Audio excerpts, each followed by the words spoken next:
Si un homme séduit une vierge qui n'est pas fiancée et couche avec elle, il devra payer la dot et elle sera sa femme. Aucune force n'est appliquée, seulement la séduction.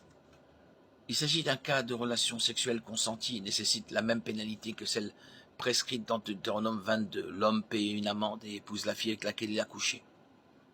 Dans la formulation de Deutéronome 22-28, la pénalité est appliquée si elles sont découvertes. Le fait qu'il y a deux mots hébreux distincts utilisés dans le même passage.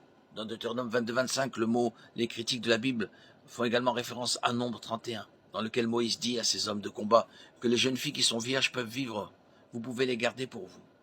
Nombre 31-18. Les critiques supposent à tort que les femmes captives devaient être violées.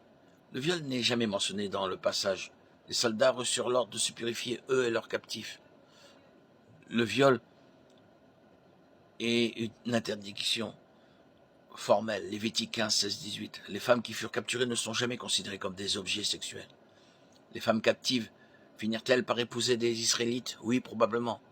Y a-t-il une indication que le viol ou l'esclavage sexuel furent imposés aux femmes? Absolument pas.